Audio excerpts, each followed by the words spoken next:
संजय राऊतांनी काँग्रेस पक्षश्रेष्ठींना पत्र लिहिलंय आणि हर्षवर्धन सपकाळ यांची तक्रार केली आहे। सपकाळांचा मनसेला मवियात घेण्यास विरोध आहे। दरम्यान हर्षवर्धन सपकाळांविरोधात पत्र लिहिल्याने काँग्रेस श्रेष्ठी शिवसेनेवर नाराज आहेत। काँग्रेस नेतृत्व पूर्णपणे काँग्रेस प्रदेशाध्यक्ष हर्षवर्धन सपकाळ यांच्या पाठीशी आहे। संजय राऊतांनी काँग्रेस पक्षश्रेष्ठींना पत्र लिहित हर्षवर्धन सपकाळ यांची तक्रार केली आहे। सपकाळ यांचा मनसेला मवियात घेण्यास विरोध आहे। काँग्रेस पक्षश्रेष्ठी या पत्रामुळे नाराज असल्याचं कळतंय। राज ठाकरेंच्या संदर्भात कुठलीही चर्चा अद्यापपर्यंत झालेली नसताना राज ठाकरेंसोबत जाण्याचा प्रश्नच येत नाही अशी भूमिका काँग्रेसने घेतली आहे। राज ठाकरेंसोबत गेल्याने परप्रांतीय मतदार लांब जातील असं काँग्रेस श्रेष्ठींचं मत आहे।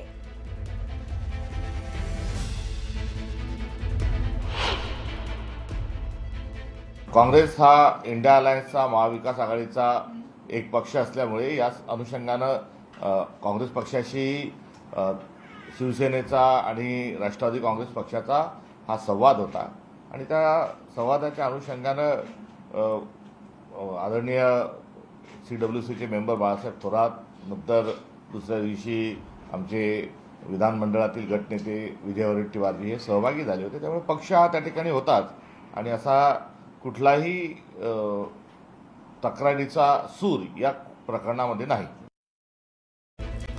मनसेच्या 19 ऑक्टोबरला मेळावा होतोय आणि निवडणूक आयोगाच्या भेटीनंतर तातडीनं अचानक हा मेळावा आयोजित करण्यात आलाय। या मेळाव्याला मनसे पदाधिकारी नेते बोलवण्यात आलेले आहेत। मुंबईतील गोरेगावच्या नेस्को सेंटरमध्ये हा मेळावा आयोजित करण्यात आलाय। त्यामुळे ते काय बोलतात या मेळाव्यात हे बघणं महत्त्वाचं आहे।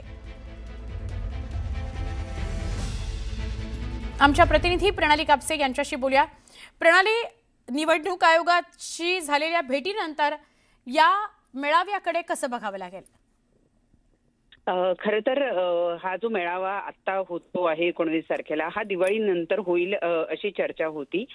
तशी माहिती सुद्धा मिळत होती की दिवाळीनंतर, आता कारण दिवाळी आहे, सगळ्यांमध्ये दिवाळी साजरी करण्याचा उत्साह आपल्याला बघायला मिळतो, तर त्यानंतर हा BLOंचा मेळावा घेतला जाईल असं कळत होतं। परंतु आता काल ज्या पद्धतीनं सर्वपक्षीय शिष्टमंडळ हे निवडणूक आयोगाला जाऊन भेटून आलं आणि त्यांच्याशी जी काही चर्चा झाली त्या चर्चेतून आपल्याला माहिती आहे की बरंच काही निष्पन्न होईल असं वाटत नाहीये आणि 2 दिवसाचा कालावधी खरं तर देण्यात आलेला आहे निवडणूक आयोगानं किंवा त्यांच्या जे प्रमुख अधिकारी आहेत त्यांनी जरी आम्ही सकारात्मक आहोत असं सांगितलेलं असलं तरी महाविकास आघाडी आणि मनसे हे यांचे जे सर्वपक्षीय शिष्टमंडळ जाऊन भेटून आलेलं होतं, या शिष्टमंडळाला काही फारशी अपेक्षा नाहीये आणि त्यामुळं आता हा जो मोर्चा आहे, माफ करा, हे जे शिबिर आहे हे दिवाळीनंतर जे होणार होतं ते आता दिवाळी मध्येच होतंय असं दिसतंय। कारण 17 तारखेपासून दिवाळीला सुरुवात होते आणि 19 तारखेला आता हे शिबिर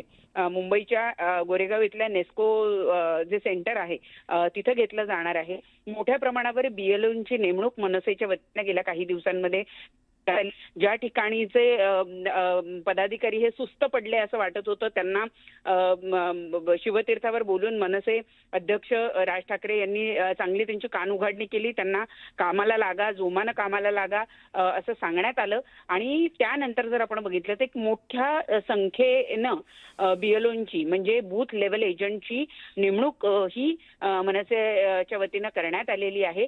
निवडणूक याद्यांवर जे एजंट असतात ते हे सगळे एजंट आहे आणि निवडणूक याद्यांमध्येच घोळ असल्याचं हे कालच्या बैठकीमध्ये मोठ्या प्रमाणावर दाखवण्यात आलं। मनसेच्या वतीनं असेल किंवा राष्ट्रवादी शरदचंद्र पवार पक्षाच्या वतीनं असेल, काँग्रेसच्या वतीनं असेल, शिवसेना उद्धव बाळासाहेब ठाकरे पक्षाच्या वतीनं असेल, हे दाखवण्यात आलं की निवडणूक याद्यांमध्ये कशा पद्धतीनं घोळ करण्यात आलाय। या याद्या सुधारल्या जाव्या, त्यामध्ये बदल केले जावे अशी मागणी या शिष्टमंडळाच्या वतीनं करण्यात आलेली होती।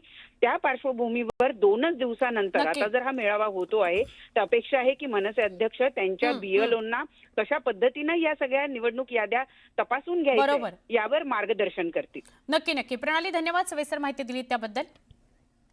ठाकरे बंधूंची युती कधी जाहीर होणार अशी चर्चा राजकीय वर्तुळात रंगतेय।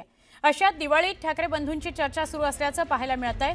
दादरमध्ये दिवाळीनिमित्त ठाकरे बंधूंच्या नावाचे मोठमोठे कंदील लागलेले आहेत। ठाकरे बंधूंचे फोटो या कंदिलावर बघायला मिळत आहेत आणि इतकंच नव्हे तर मनसे जो दीपोत्सव शिवाजी पार्कात सादर करते त्या दीपोत्सवाच्या उद्घाटनाला सुद्धा उद्धव ठाकरे येणार आहेत असं कळतंय। त्यामुळे दिवाळीत ठाकरे बंधूंची चर्चा जोरदार बघायला मिळते. तर अभिनेता सलमान खानचे वडील सलीम खान हे राज ठाकरेंच्या भेटीला गेलेले होते. दादरचं जे शिवतीर्थ निवासस्थान आहे राज ठाकरेंचं, तिथं गेलेले होते आणि स्वतः राज ठाकरे शिवतीर्थ निवासस्थान सलीम खान यांना फिरून दाखवत होते. यावेळी गॅलरीमध्ये राज ठाकरे, शर्मिला ठाकरे आणि सलीम खान यांच्यामध्ये चांगल्या गप्पा सुद्धा रंगलेल्या होत्या. तर हे एक्सक्लुझिव्ह फोटो आहेत घरातले. राज ठाकरेंच्या घरातला फोटो. सलीम खान बसलेले आहेत खुर्चीवर, थोडीशी आरामदायी अशी खुर्ची, आणि त्याच्या मागे राज ठाकरे उभे आहेत. त्या खुर्चीच्या ह्याच्यावर हात ठेवत ते उभे आहेत. मस्त फोटो, एक्सक्लुझिव्ह फोटो आहे. राज ठाकरे यांचं कुटुंब आणि सलीम खान यांचं कुटुंब यांचे जुने संबंध आहेत. तर सलीम खान हे असंच सहज राज ठाकरेंना भेटायला आले असं कळतंय.